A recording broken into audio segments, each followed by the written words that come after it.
Hi, my name is Edith Ardiente. I was born in Iloilo, Philippines, but I now live in warm, wonderful Chicago, Illinois. I am a chemical engineer and also an environmental engineer. I practice really as an environmental engineer. I'm vice president for a company called Navistar, which you probably remember as International Harvester. We make school buses, we make diesel engines, and medium and heavy-duty trucks. I came to the United States in 1970.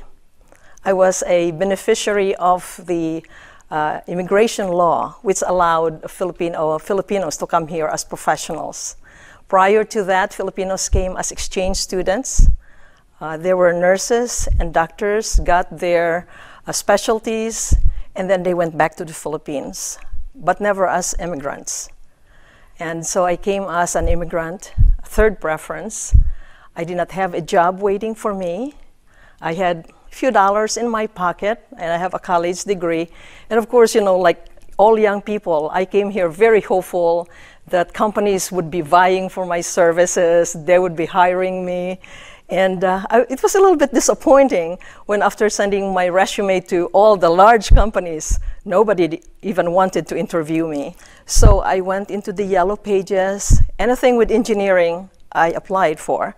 And I got a call from this director. He said, I am looking for I'm looking for somebody, but not an engineer. I'm looking for a secretary.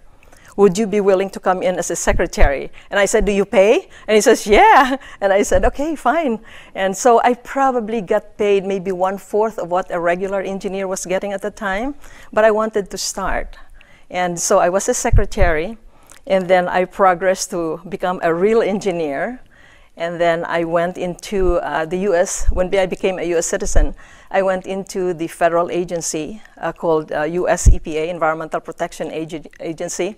And that's when I really realized I loved environmental. I love protecting the environment. And that's where I stayed. At the time, in 1970, I had all the qualifications of being discriminated against. Now that I think about it, I was Asian, a short Asian woman.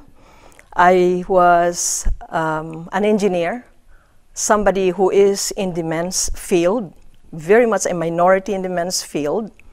And I spoke English, but boy, was I fast.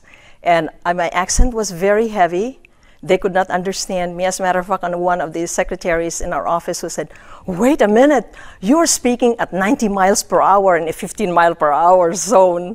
And so I was, you know, like in a hurry to finish my sentence.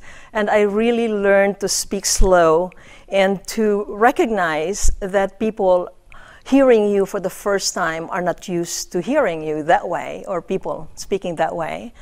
And so, you know, there's a lot of barriers in a way. On my job, my boss would say, I cannot send you to that meeting.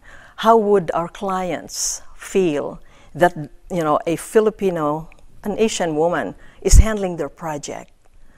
You know, does she know engineering the way engineering should be? And I always tell them, I said, you know, our curriculum at the university where I graduated from, the University of San Agustin in Iloilo City, had the same curriculum as the Massachusetts Institute of Technology. That was our curriculum. We used the same books. We used the same authors. And they said they did, but they still don't believe you.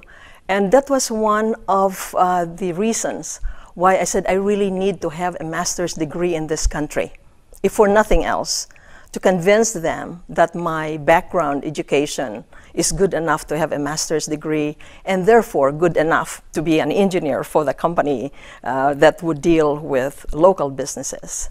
My father and mother are farmers, and they just finished 6th grade. But what they told us early on, there were 8 of us, 4 boys, 4 girls, is that we must have a college degree. We have to go to school, get a college degree. And my father used to say, if it kills your mom and I, you guys are going to college.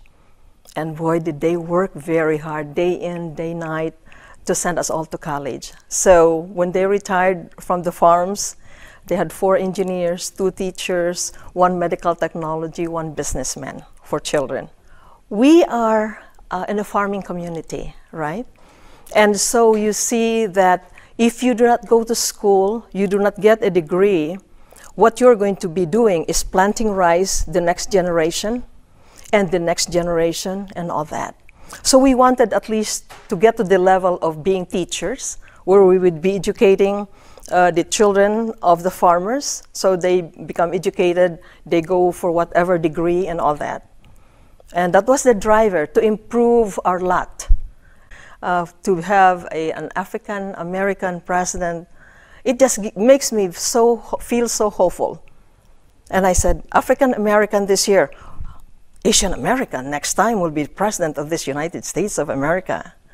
And this is such a culture that, in spite of what you hear, this is still the most wonderful country in the world. A country that wants freedom for everybody, a country that helps all people in other places. It is really a caring, a helpful country. What I would say to the young people is this: environment is so, it is a very fragile thing, very fragile environment. We are so fortunate to be in this world, to be born in this world, and we have to make sure that what we have now, what we enjoy now, it is probably not as pristine as our parents or grandparents had because of the industrialization. But we have to work very hard so that several hundred years from now, our grandchildren will be able to enjoy the same things that we are enjoying. And that goes back to very simple things. You hear a lot about sustainability, and that it is the ability of the present to live, enjoy everything that's here, but make sure that the next generations enjoy the same thing. Water is such a precious commodity, and if you could use half of what you use now when you take a shower or when you do laundry, do it. Because our resources are not infinite, believe me. They are finite, and we have to preserve them. Maraming salamat sa inyo lahat. And for those who are in Iloilo, madamo nga salamat sa akon mga teachers, sa akon mga role models, mga relatives. Salamat sa inyo nga tanan for all the support nga ginhatag niyo sa akon, kag sa akon pamilya all these years. Thank you.